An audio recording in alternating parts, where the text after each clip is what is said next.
사도 바울은 어떻게 예수 그리스도의 한 사람의 죽음이 모든 인류에게 구원의 도구가 될 수 있는가에 대한 물음에 대해서 5장에서 밝힙니다. 그것은 마치 아담이 한 사람이 죄를 지었는데도 불구하고 아담 이후로 태어난 모든 사람들이 자신의 개인적 사적인 의로움에도 불구하고 그 누구도 자신을 의인이라고 정할 수 없을 만큼 아담의 죄가 모든 인류에게 영향을 미친 것만큼 예수 그리스도의 죄를 위해서 대신 죽어주심이 둘째 아담으로서의 역할을 감당하는 것이다. 개개의 의로움이 원죄를 이겨낼 수 없는 것만큼이나 개개인이 짓는 악에 대한 그리스도의 전적인 은혜가 모든 죄를 없는 것으로 할 수 있다라고 하는 것이 사도 바울이 5장에서 언급하고 있는 내용입니다. 그러므로 누구든지 둘째 아담이신 예수님 안에 관계되어 있다면 그는 누구든지 의인이라 칭함을 받을 수 있다. 그것이 5장 마지막 절의 내용입니다. 그랬더니 이런 가르침은, 이런 선언은 기존 율법을 중시했던 유대인들에게 그러면 율법을 폐기하는 것 아니냐, 구약의 하나님께서 모세에게 주신 율법을 우습게 여기는 거 아니냐, 예수님도 그런 오해를 받으셨습니다. 내가 율법을 완성하러 왔다 이렇게 말씀하셨지요. 사도 바울에게도 유대인들로부터 그러한 이의 제기가 있었던 것 같습니다. 그러면 사람들이 막 살려고 하지 않겠느냐, 막 살면서 죄를 더 많이 지으면 지을수록 하나님의 은혜가 더 크게 느껴지지 않겠느냐. 그것이 6장 1절의 말씀입니다. 은혜를 더하게 하려고 죄에 거하겠느냐. 사람들이 그러면 내가 죄를 지으면 더 지을수록 하나님 은혜가 더 커지는 거네 라고 그럴 수 있겠느냐. 2절 말씀에 결코 그럴 수 없느니라. 그러면서 2절에 뭐라고 그럽니까? 하반절에 죄에 대하여 죽은 우리가 어찌 그 가운데서 여전히 살 수 있겠느냐. 그것은 세례에 대한 이해의 부족에서 온 질문일 뿐이다. 당신들이 세례를 받지 아니하느냐? 세례를 받으면 구원을 얻는다고 하는데 그 세례에 대한, 세례의 본질에 대한 이해 부족이 그러한 오해를 가져왔다는 것입니다. 그러면서 사도 바울은 세례의 본질이 무엇인가를 밝히는 것입니다. 세례는 단지 예수를 믿는 사람 누구 내가 성부와 성자와 성령의 이름으로 세례를 주노라, 그래서 물로 이렇게 세례를 주는 것이, 그것이 세례의 전부가 아니라는 겁니다. 그 세례의 본질이 무엇인가를 알면 예수님이 우리 죄를 위해서 죽으셨으니까 우리가 무슨 죄를 짓든 관계없이 우리를 구원해내시는 거네 라고 하면서 죄를 지을 수 없다는 것입니다. 3절 말씀에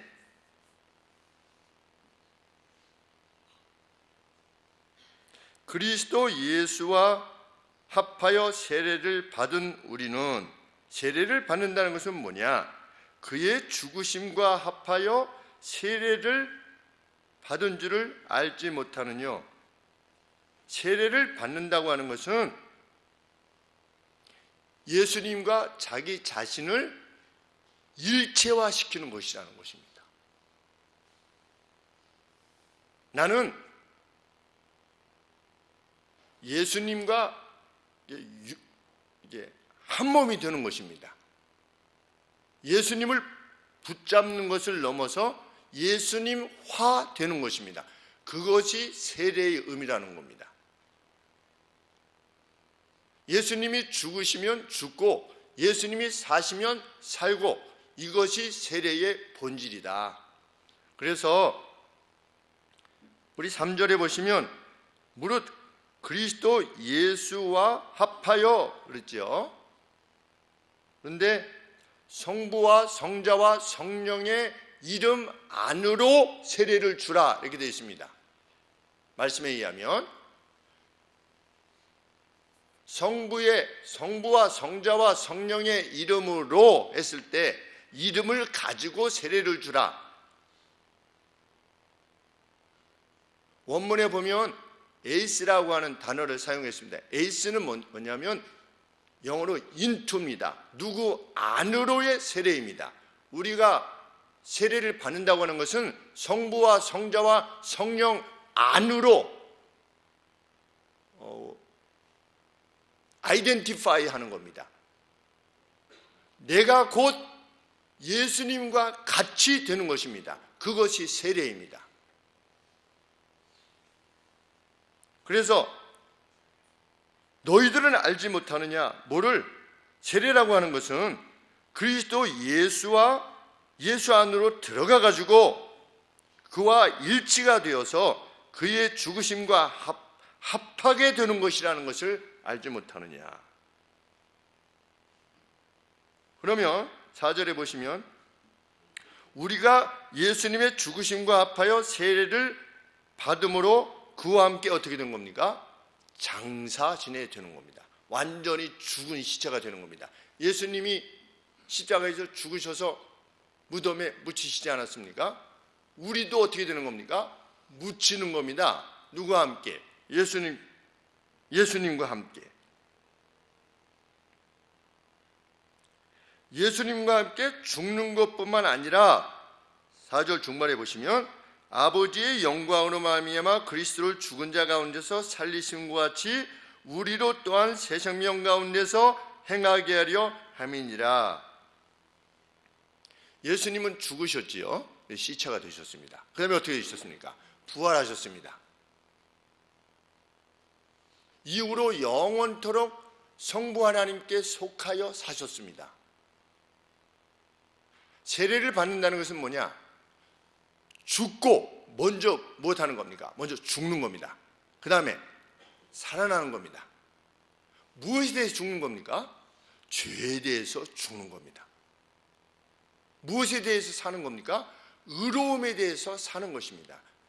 너희가 받은 세례라고 하는 의미는 그것이다. 죄에 대하여 죽고 의에 대하여 사는데 누구만큼이나 예수님만큼이나 죽고 사는 것, 이것을 다짐하고 각오하고 맹세하는 것이 그것이 세례다. 그런 이들이 은혜를 받은 이후에, 구원받은 이후에 예수님이 다 죽으셨으니 우리를 위해 죽으셨으니 우리 그냥 마음대로 죄를 져도 되겠네. 결코 이렇게 할 수 없느니라. 왜? 세례를 받는다고 하는 것은 의로움을 위해서 다시금 부활하는 겁니다. 어떤 차원이냐? 4절 말씀 하반절에 새 생명 가운데서 행하게 하려 함이니라. 우리 또한 누구처럼? 예수님처럼 newness, 그랬습니다. newness of life, 생명의 새로움 가운데 우리가 걷는 겁니다. 이전 예수님을 믿기 전에 그 사람과 예수님 믿은 후에 내가 완전히 다른 사람으로 살기를 다짐하는 것이, 맹세하는 것이, 그것이 세례입니다. 그것이 세례받을 때의 믿음입니다. 그런데 그 세례에 대한 이해 부족으로 그런 질문이 던져질 수 있다는 겁니다.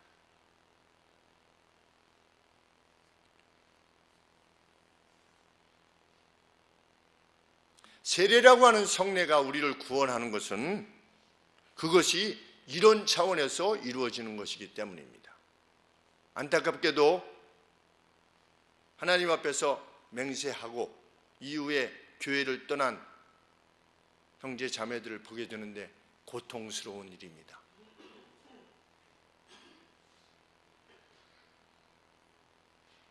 그렇다면 우리의 옛 자아가 그리스도와 함께 십자가에 못 박혔다는 것은 무엇을 의미하는 것인가? 6절 말씀에 우리가 예수님과 함께 죽었다고 하는 것은 무엇을 의미하는 것인가? 우리 옛사람이, 옛 자아가,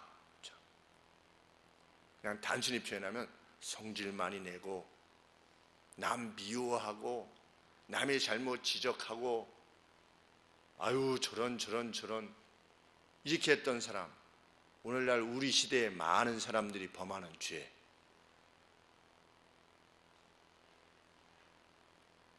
저거는 완전히 괴멸시켜야 된다든지 상대를, 저거는 결코 용서하지 말아야 된다든지 라고 하는 우리의 옛사람이 예수와 함께 십자가에 못 박힌 것은 죄의 몸이 어떻게 되는 겁니까?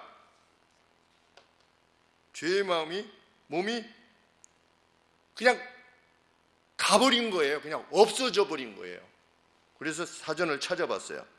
Done away with 그랬습니다. Be done away with. 이게 뭔가 했더니 그냥 죄된 나의 바디가 이전에 그 옛 바디가 없어지는 거, 그냥 없어지는 겁니다. 그냥 가버린 거예요. 흔적을 찾을 수 없으리만큼 그냥 가버린 겁니다. 그랬던 과거의 나, 결코 자유롭지 못했던, 나만을 알았던, 불평하고 시기하고 무정하고 약속을 지키지 않고 그저 초반에는 감사했다가 조금 지나면 그 감사를 잊어버리는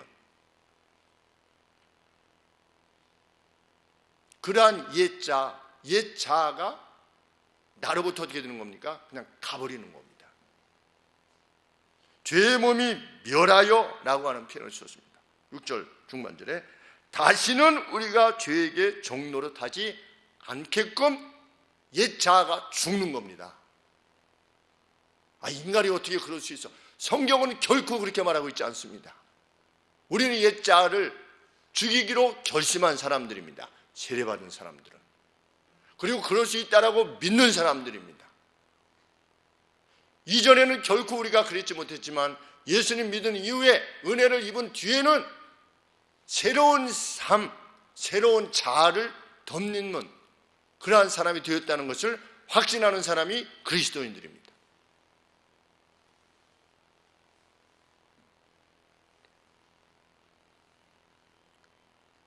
누구만이 죄를 벗어날 수 있습니까? 죄에 대해서 죽은 자만이 죄에서부터 벗어날 수 있습니다. 죄에 대해서 시체가 되는 겁니다. 죄에 대한 아무런 능력도 없는 사람이 된 겁니다. 우리 살다 보면 그런 성도님들 만나지 않습니까? 전혀 악의를 찾아볼 수 없는 그런 인물들을 우리 최근에 페이스북에서 장효수 목사라고 하는 연신 동기 목사를 만나게 되었는데,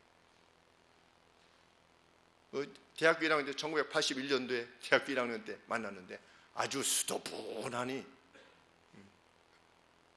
같은 동갑 나이인데, 그런데 남원으로 가서 남원에 있는 아마 규모는 가장 큰 교회를 맡았나 봐요. 담임하게 됐나 봐요. 근데 쭉 그 내용들 보니까 여전합니다. 죄와는 전혀 관계없는, 모르죠. 그 속에 숨겨진 죄가 있는지까지는 잘 모르겠지만 제가 분명히 그 말 속에서 이렇게 읽을 때 참 그 따스함이 그렇게 읽혀지는 것입니다.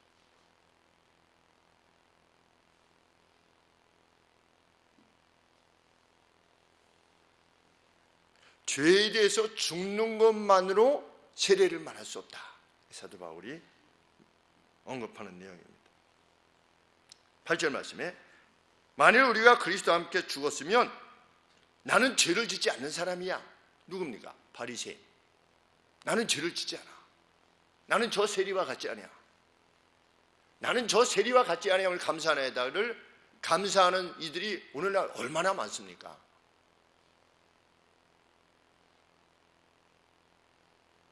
바리새인들, 나는 저 세리와 같지 아니함을 감사하나이다 라고 하는 사람들은 주님에게로부터 이 독사의 자식들아 라고 하는 말을 들었습니다.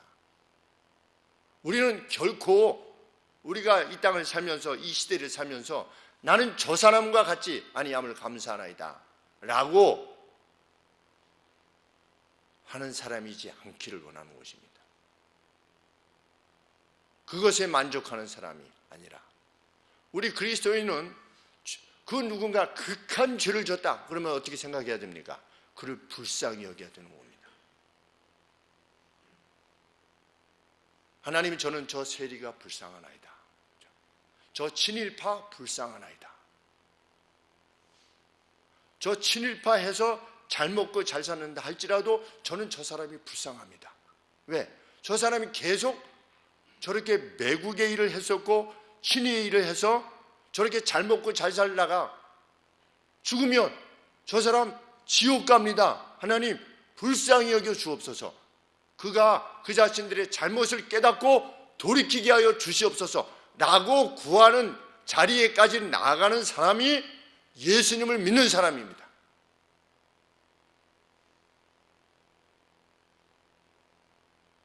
그래서 예수님이 삭개오를 찾아가신 겁니다. 죄를 그치는 것에서 멈추지 않는 사람이 세례받은 사람입니다. 세례가 지닌 무게가 그것입니다. 그래서 8절에 이렇게 말하지 않습니까? 만일 우리가 그리스도와 함께 죽었으면 또한 그와 함께 살 줄을 믿노니, 이는 그리스도께서 죽은 자 가운데서 사셨음에 다시 죽지 아니하시고 사망이 다시 그를 주장하지 못할 줄을 알기 때문이다. 그의 죽으심은 죄에 대하여 단번에 죽으심이요 그의 살으심은 하나님께 대하여 살으심이니. 이게 무슨 뜻인가?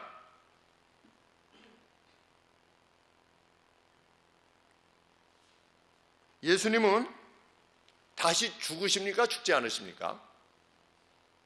다시 죽지 않으십니다.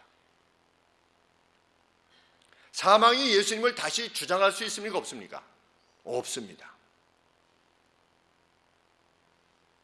왜냐하면 10절 말씀에 그의 죽으심은 죄에 대하여 단번에 이게 무슨 말이냐면 once for all, 모든 것에 대해서 단번에 죽으셨습니다. 그래서 다시는 죽지 않으십니다. 우리는 예수님과 일체화된 우리는 그러면 죄에 대하여 다시 죽습니까? 안 죽습니까? 안 믿으신 성도님, 네, 우리는 죄에 대하여 다시 죽습니까? 안 죽습니까?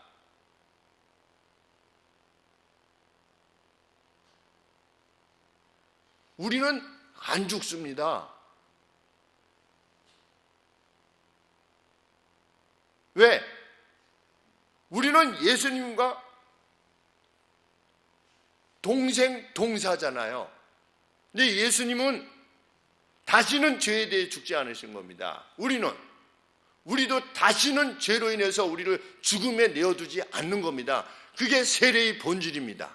다시는 내 자신의 어떤 그 바디를, 내 몸을 옛 자아와 같이 또 죽고 또 뭐 용서를 구하고 또 죽고 용서를 구하는 것에 대해서 다시는 그런 자로 살지 않기를 다짐하는 그것이 세례인 것입니다.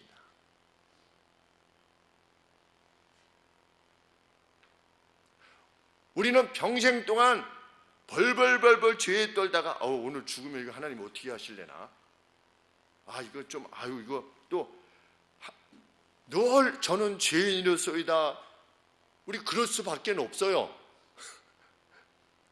실제적으로는 그럴 수밖에 없지만 마음 자체가, 세례받을 때의 마음은 하나님, 저는 죄에 대하여 죽을 것입니다. 그리고 혹 죄를 졌더라도 하나님 앞에 용서를 구하면서도 또다시 하나님 앞에 무엇을 다짐하는 겁니까? 저는 죄에 대해서 죽을 겁니다, 하나님. 난 죄에 대해 시차가 되기를 하나님 소원합니다. 그리고 그렇게 하나님이 해주실 것을 믿습니다. 저를 도와주십시오 라고 하는 믿음의 걸음이 우리의 걸음이라는 겁니다. 맨날 찔찔 짜는 그런 걸음이 아니라 기쁨의 걸음을 매일 걷는 겁니다.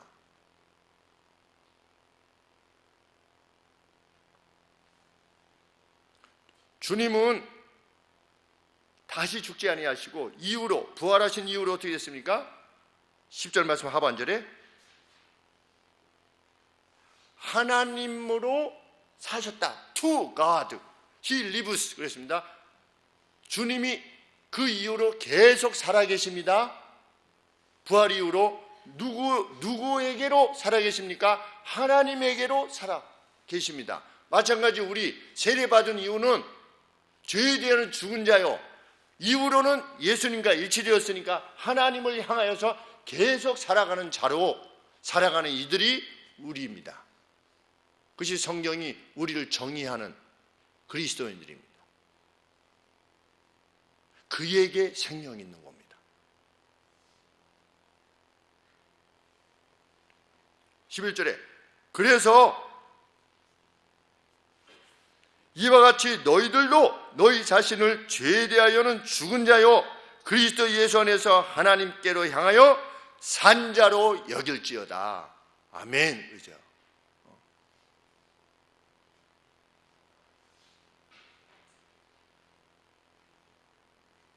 우리는 더 이상 죄의 노예로 살아가려 하지 않을 것입니다. 죄가 우리의 메스터가 되지 않기를.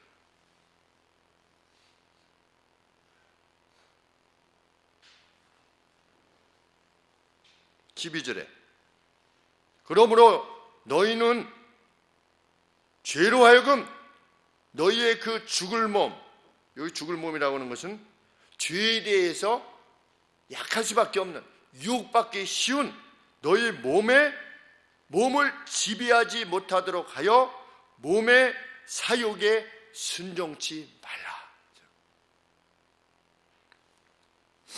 또한 너희 이 지체들을 손, 발, 입, 눈 이런 모든 것들을 불의의 병기로 죄에게 드리지 말고 오직 너희 자신을 죽은 자 가운데서 다시 산 자같이 하나님께 드리며 너희 지체를 의의 병기로 하나님께로 드리라.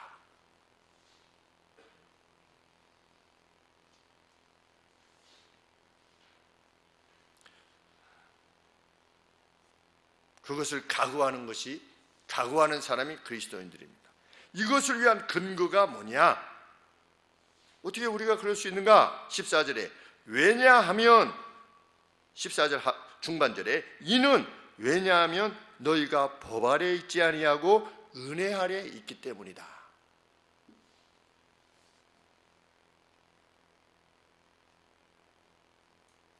율법은 엄한 주인과 같습니다. 그래서 그 율법들, 계명들을 행할 능력은 주지 않고 의무로서 우리에게 요구를 합니다. 우리가 구약 율법 다 지킬 수 있습니까? 없습니까? 없습니다. 그래서 구약 백성들이 늘 이것도 못 지키고 이것도 못 지키고 늘 아주 그 고약한 주인처럼 늘 괴롭혔어요. 마음을 늘 회개해야 돼. 근데 오늘날 어떤 그리스도인들은 오늘도 그렇게 살아가고 있는데 우리가 어떻게 죄에 대해서 죽고 의에 대해서 산 자와 같이 살 수 있느냐? 우리의 기쁨 때문입니다. 어떤 기쁨입니까? 이전에는 율법이 우리를 계속 괴롭혔어요. 우리에게 행할 능력이 없는 줄 알면서도 너희 이렇게 지켜라, 원수를 사랑해라, 뭐 이렇게 해라.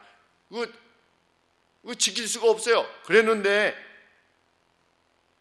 우리에게 이제는 우리가 율법 아래 있지 아니하고 율법의 지배 아래 있지 않고 뭐의 지배 아래 있는 겁니까? 은혜의 지배 아래 있는 겁니다. 여기서 은혜라고 하는 것은 하나님이 거저 주시는 은혜지요.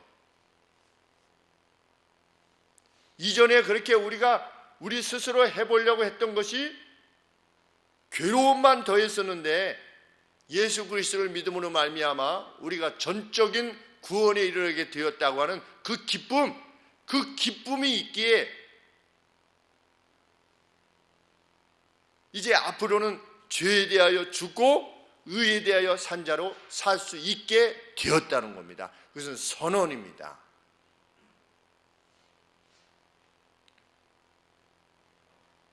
예수님을 믿는 사람이나 믿지 않는 사람이나 삶의 내용에 있어서는 비슷하다. 그는 어디 갈까요?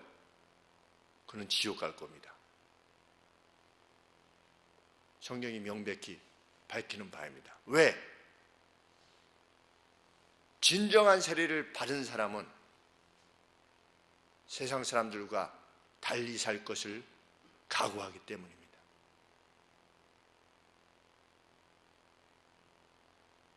그러니까 열매를 많이 맺었기 때문에, 의로움을 많이 했기 때문에 천국에 가는 것이 아니라 그 의로움의 열매는 자신이 가지고 있는 믿음이 어떤 것인가를 보여주는 증거이기 때문에 그렇습니다.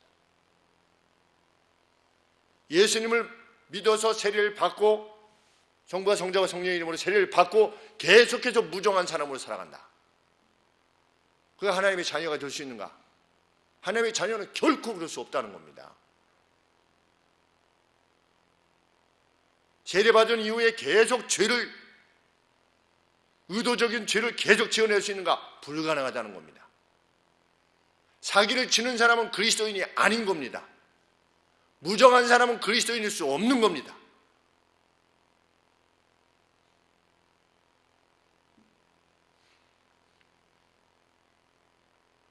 (15절에)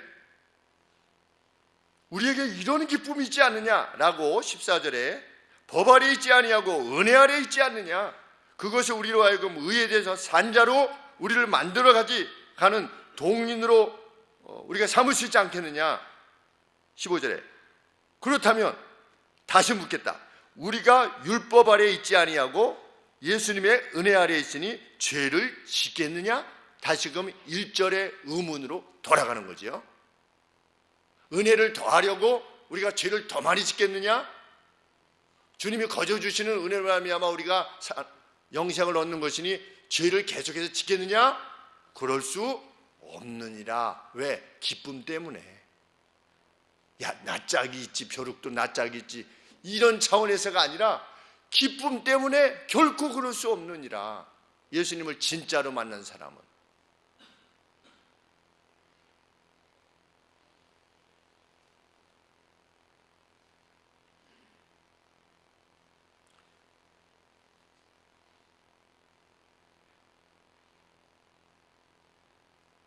너희 자신을 (16절에) 종으로 들여 누구에게 순종하든지 그 순종함을 받는 자의 종이 되는 줄을 너희가 알지 못하느냐? 어떤 이는 죄의 종으로 사망에 이르고 어떤 이는 순종의 종으로 의에 이르느니라.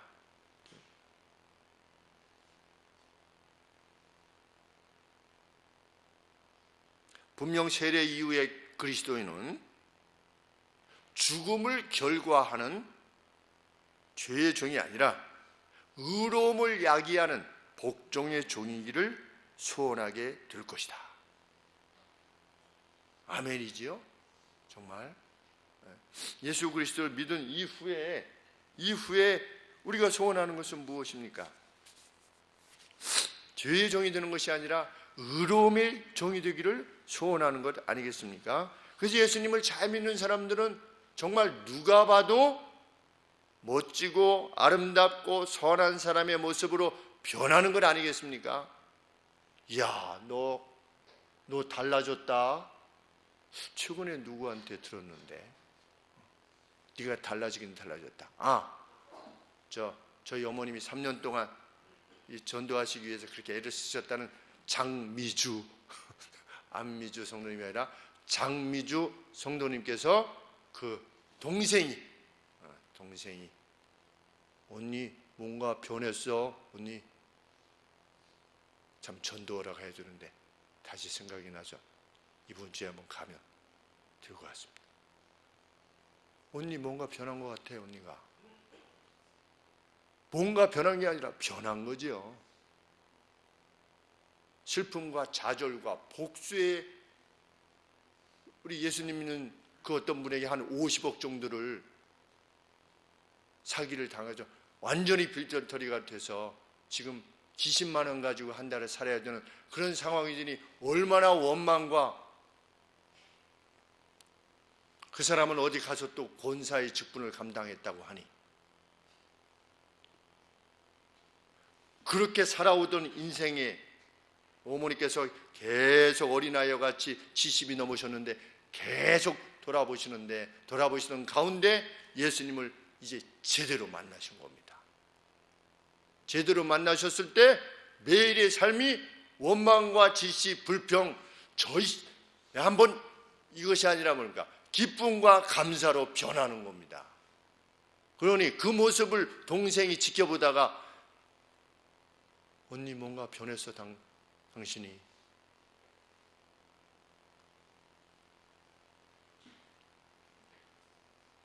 그래서 사도 요한께서도 이렇게 말씀하시는 것입니다. 요한 1서 2장 3절에 우리가 그의 계명을 지키면, 무엇입니까? 사랑입니다.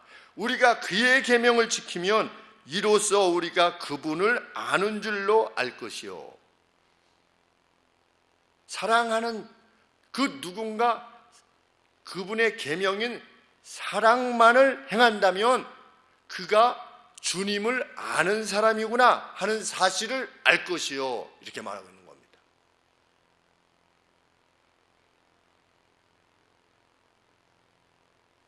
요한 1서 3장 6절에도 예수님 안에 거하는 자마다 범죄하지 아니하나니 범죄하는 자마다 그를 보지도 못하였고 그를 알지도 못하는 것이니라.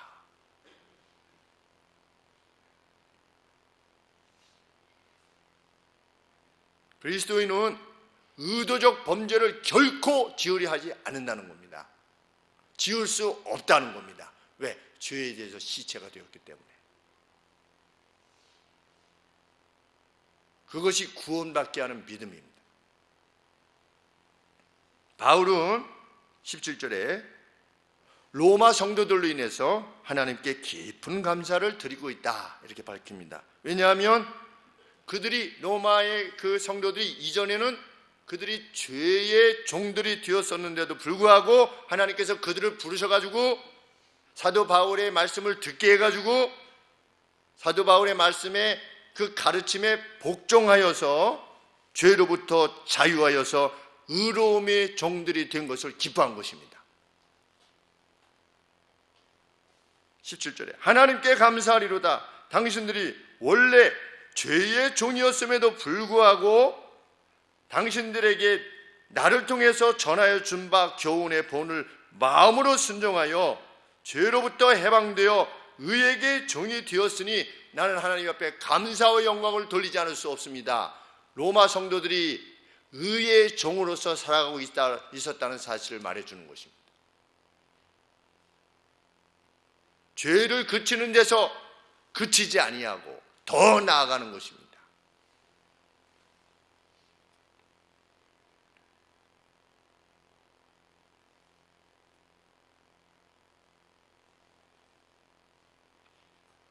바울은 노파심에서 19절에 다시 한번 언급합니다. 당신들의 육신이 연약함으로 내가 사람의 예대로 말하노니, 다시 한번 노파심으로 말하노니, 전에 당신들이 당신들의 이 몸의 부위들을 팔다리, 머리, 눈빛, 혀, 이런 것들을, 지체들을 부정과 불법에 들여 불법에 이르렀지만 이제는 당신들의 그 지체들을 의에게 종으로 들여 거룩함에 이르십시오. 여기서 말하는 거룩함은 소위 말하는 성화입니다. 성화, sanctification, 성별되는 것을 말합니다. 성별함에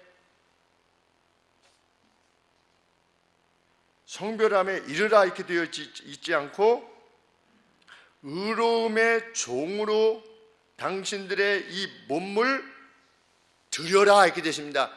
프레젠트해라, 하나님 앞에 드리라는 겁니다. 당신들의 이 손 얼마나 선한 일 하기에 좋습니까? 그 쓰레기 같은 거 떨어져 있으면 줍는 손, 누가 넘어져 있으면 일으켜주는 손, 우리의 입 얼마나 좋습니까? 격려의 말 한마디가 사람을 살리는 거 아니겠습니까? 우리 서현숙 성도님께서 이제 부대에 가셔가지고 좀 부대 적응에 어려워하는 병사들을 한 15명 내지 20명 이렇게 매주마다 가셔서 활동을 하시면서 돌아보시는데, 처음에는 그냥 까만색으로 다 칠해버리던, 뭘 이렇게 해도 그냥 까만색으로 다 칠했대요, 아이들이. 어떤 아이들은. 왜 이렇게 칠했냐고 하니까 내 마음에는 분노가 있어서 이렇게. 이랬던 아이들이, 청년 병사들이 계속해서 가서 격려하고 이러니까 요새는 자기들이 스스로 참 기쁨을 되찾고, 또 제대하고 가서 제주도에 간 형제는 꼭 오시라고, 제가 유치원을 이렇게 하고 싶어 하는데 이렇게 하느라고. 그래서 우리 성도님이 아주 기쁨으로, 돈이 모자라서 좀 재료비가 모자라서 어려움을 겪고 계신다고 하는데 참 얼마나 멋있습니까?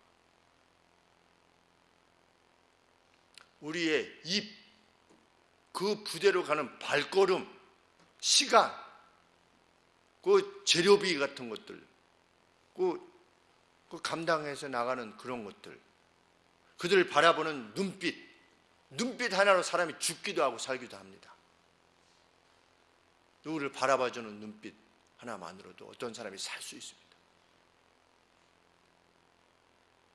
너희의 지체를 의에게 종으로 드려 무엇을 결과하도록 해라? sanctification, 성화를 결과하도록 해라. 성화되어야만 천국 간다가 아니라 성화가 지닌 그 존엄, 그것들을 이 땅에서 누리라는 거지요. 하나님의 자녀로서 누리는 그 존엄을 누려라. 성화를 통해서.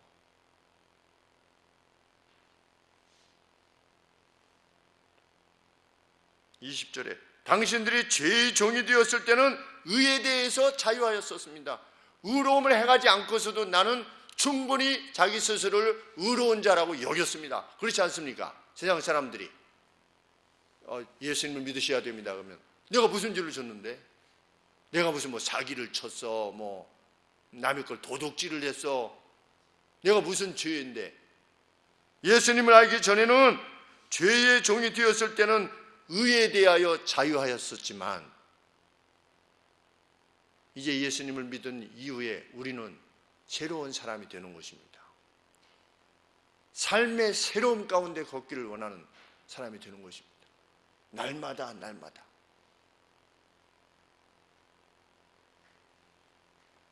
21절에 여러분들이요, 그때 과거에 당신들이 그때 무슨 열매를 얻었었습니까? 당신들이 그때 일을 부끄러워하지 않습니까? 그런데 그때 지금 부끄러워하는 거죠. 아유, 내가 과거에 이랬을 때 그때 무슨 열매를 얻었습니까? 사망이 아니었습니까? 그렇죠? 그러나 이제는 당신들이 죄로부터 해방되고 하나님께 종이 되어 거룩함에 이르는 열매를 얻었으니 이 마지막은 아웃컴 그랬는데, 마지막이라기보다 어떤 최종 결과물은 무엇이다? 영생이 아니겠습니까?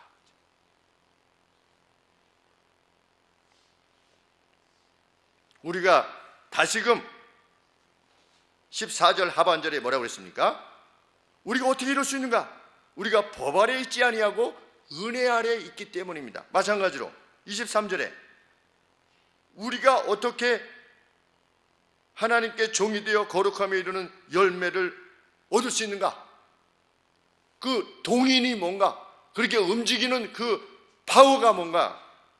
23절에 우리가 지었던 죄의 삭은 사망이었는데 하나님께서 거저 주시는 선물로서 그리스도 예수 우리 안에 영생을 주셨기 때문이다. 이렇게 되어 있습니다. 23절에 왜냐하면 이렇게 되어 있습니다. 왜냐하면 우리가 어떻게 이룰 수 있는가? 과거의 모든 죄를, 그 결과물은 결국 영원한 심판을 받게 될 우리를 이었는데,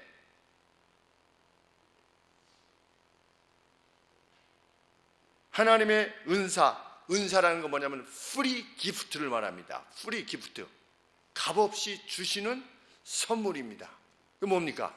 영생을 주셨기에 우리는 그 기쁨을 가지고 얼마든지 행할 수 있다는 것입니다. 그래서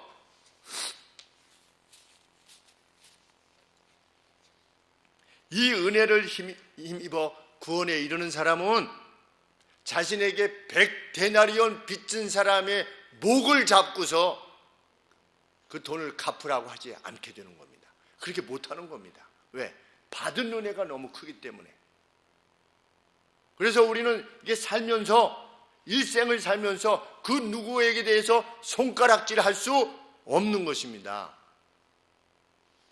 심지어 누구에게조차도 내게. 그래서 저희 외할머니 말씀드리지 않았습니까? 60년 전에 차 2대, 버스 2대 값을 가지고 가셔서 67세까지 빚을 갚으신 그러한 인생, 정말 그 괴로운 인생을 사신 할머니께서 그 차 2대 값을 가지고 간 사람 어디 산다고 하는 것을 알아가지고 가서 보니 너무나 불쌍하고 가난하게 살아서 몰래 쌀집에 가서 쌀 한 마리를 사다가 그 집 거기 쌀독에다가 이렇게 넣어주시고 몰래 왔다. 그것이 전부다. 인생을 망친 사람에 대해서도 세례받은 성도는 자기에게 직접적인 괴로움을 준 사람에 대해서조차도 의로움을 행하기를 원하는 것입니다. 그런데 누가 감히 이 세례를 받았음에도 불구하고 남의 멱살을 붙잡고 이 땅에서 되어지는 그 어떤 악들에 대해서 그냥 마구 손가락을 날릴 수 있느냐? 불가능하다는 겁니다. 적어도 우리 크리스천들은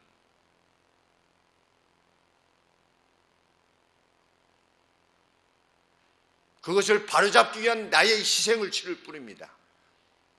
그것을 바로잡기 위해서 필요하다면 내 돈을 내놓는 겁니다. 내 돈을, 내 시간을 내놓고, 그리고 잠잠한 겁니다.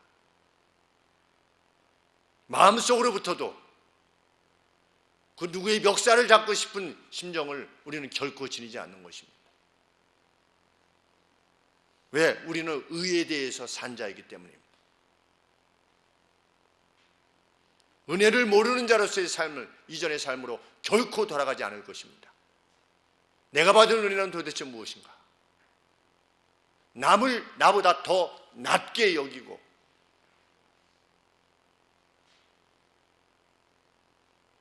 형제의 죄악에 대해서도 사랑은 허다한 허물을 셀 수 없는, 허다한이라고 하는 것은 카운틀리스하다, 셀 수 없는 죄들을 극복하며, 사랑은 우리는 이 땅에서 하나님 앞에서와 사람들 가운데서 용서하는 자애로운 자들로서만 남아있을 것입니다. 그러면 악은 어떻게 하느냐? 하나님께서 친히 감당하실 것이다. 우리는 그것을 믿는 것입니다. 그렇게 세례받은 이후 성도는 70번씩 7번이라도 용서하는 사람이 되는 것입니다. 그래서 매국노인 삭개오를 찾아가셔서 그와 친구가 되셨던 예수님과 우리 자신을 일치해서 그 누가 아주 나쁜 사람이 있는 거지요. 가서 어떻게 하는 겁니까? 친구가 되기를 소원하는 겁니다. 제가 고등학교 때 일진들과 그렇게 했다고 그러지 않습니까? 일진들과 1년 반 동안 무엇을 잃어버렸습니까? 성적을 잃어버린 겁니다. 성적을. 그렇게 하느라고 1년 반 동안. 저도 중학교 때까지는 공부 잘했습니다. 늘 그랬던 건 아니지만 한 1000명 중에 한 10등 내외는 그래도 들었던 것 같습니다. 그런데 고등학교 때 이 일진 녀석들 돌아보느라고 한 1년 반을 그렇게 했더니 성적이 반에서 24등. 그래서 어머니께서 공장 가서 일 배워라 그래가지고서 저 가방을 저 장롱 안에다가 2번이나 넣으셨습니다. 너희를 낳으면 공장 가서 일 배워라. 근데 어머니 모르셨죠? 왜? 제가 왜 그렇게 괴로움에 참. 저는 저를 괴롭히는 아침마다 싸우자. 또 끝나고 나면 죽어서로. 1년 반을 그랬다고 생각해 보세요. 근데 저는 그 아이들이 불쌍했어요. 정말로. 학교에서 인정 못 받고 집에서도 인정 못 받고 앞으로 희망도 없고 그러니 나를 상대로 스트레스를 푸는구나. 참 힘들구나. 힘들겠구나. 집에 돌아오면서 화성교회 들려서 2층에 성가대실에 거기 가서 1시간 찬송하고 1시간 그놈들을 위해서 기도한 겁니다. 하나님 잘 되게 해주세요. 저놈들이 행복하게 해주세요. 그놈들이 다 친구가 된 거죠. 나중에는 그 녀석들이 다. 왜 제가 그럴 수밖에 없었는가? 원래 성품이 착해서가 아니라 그리스도의 은혜를 입고 나니 나 같은 자를 이렇게 사랑해 주신대 하나님께서.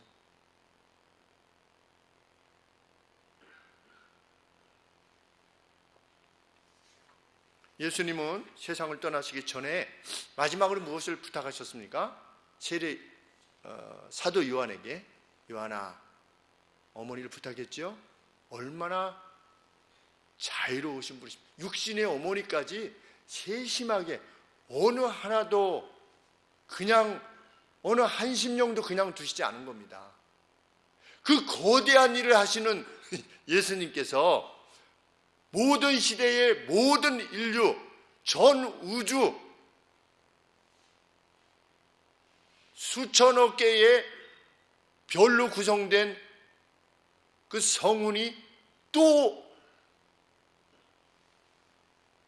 수천억 개가 있다라고 하는 그 우주를 창조하신 우리 주님께서 세상을 떠나시기 전에 마지막에 부탁하신 것이 요한아, 우리 나 육신의 어머니 마리아, 네 어머니니 앞으로 네가 죽을 때까지 잘 돌아가실 때까지 잘 모시도록 하라. 생각해 보세요.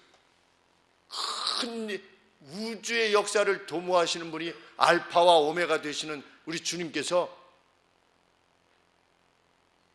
우리가 일체화시키는 주님이십니다.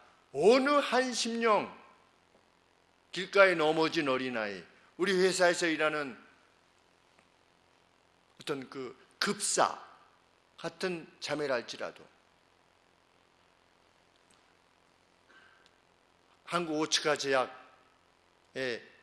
제가 입사했을 때 상고를 졸업하고 들어오신 최모 자매님이 계셨을 때 다른 사람들은 다 무슨 대학원 졸업하고 대학 졸업하고 명문대학 졸업하고 이렇게 다 왔는데 늘 그 자매는 복사하는 일을 하고 또 뭐 커피 타는 일하고 이래서 제가 가끔씩 자매님 저보다 나이가 훨씬 어리지요.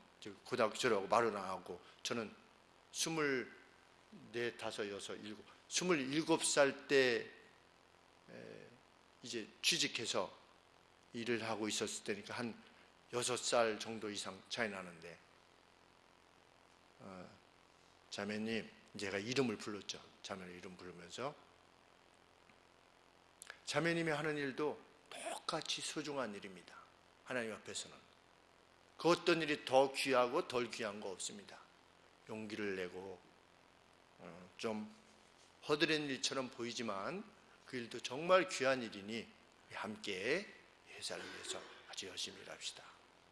그렇게 했는데 30년이 지나서 한 수년 전이니까 한 25년 지나서 연락이 온 거 아니겠습니까?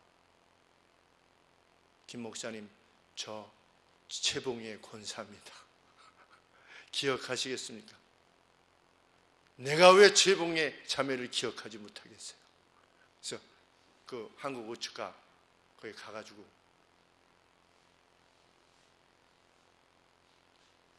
신우의 예배를 드렸죠. 25년 만에. 근데 그때 엄대식 선배가 사장님이 돼가지고 사장님이 장로님이 되셔가지고 그때 같이 이렇게 신우회하고 같이 예배를 한국 오츠카 제약에서 예배를 드렸는데 너무나 감격스러웠습니다. 그 자리에 몇 개월 있던 아니면 몇 년을 있던 그 자매님은 거기 신우회 회장이 뒤에서 계시더라고요. 권사님으로서. 얼마나 귀한 일인지. 우리의 과거의 기억들이 그런 기억들로 점철될 수 있다면 그것이야말로 존엄 아니겠습니까? 그 누구의 존엄은 이러한 히스토리들이 채워져 갈 때 그 누구의 존엄은 누가 가장 먼저 인식하게 되는 것입니까? 자기 자신이 기쁨으로 인식하게 될 것입니다. 그것이 예수님 믿는 기쁨입니다. 나 어떻게 지내든지 예수님이 내 죄를 용서해 주셔서 천국 가네. 그만큼 얄미운 사람들이 어디 있습니까? 그래서 세상 사람들이 기독교 믿는 사람들을 얄미운 사람으로, 자기만 하는 사람들로 이해하지 않습니까? 쫀쫀한 사람, 어디 밥 먹으러 갈 때 밥 한 끼 내지 않는 사람, 가난해서가 아니라 슬쩍 빠지는 사람, 제사 음식 만든다고 할 때 가장 돈 많이 내는 사람이 예수님 믿는 사람이기를 원하는 겁니다. 가족 중에서. 내가 여기는 참석할 수는 없지만 음식 만드는 데는 내가 가장 많이 낼 거다.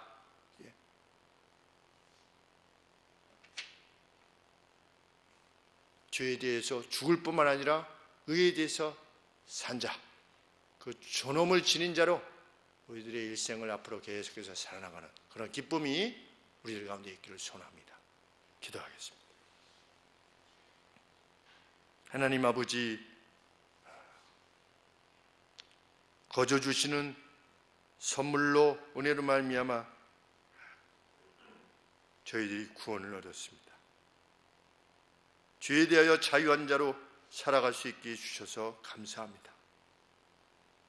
물론 여전히 벗어버리지 못한 죄의 모습이 있지만 저희들은 힘써 싸울 것이고 우리 주께서는 용기를 주실 것이며 힘을 주실 것이라 믿습니다. 용서하시는 주님, 일생 동안 주님께서 이 땅에 오셔서 사랑만을 위해서 행하신 것처럼 저희들 심령도 아버지 오직 사랑만을 위하여서 행하게 하여 주옵소서. 세상이 말하는 정의가 아니라 주님이 말하는 공의, 그 공의를 넘어선 사랑,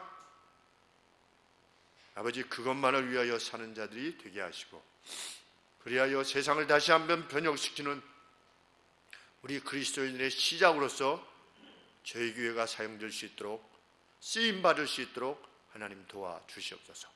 예수 그리스도의 이름으로 기도합나이다. 아멘.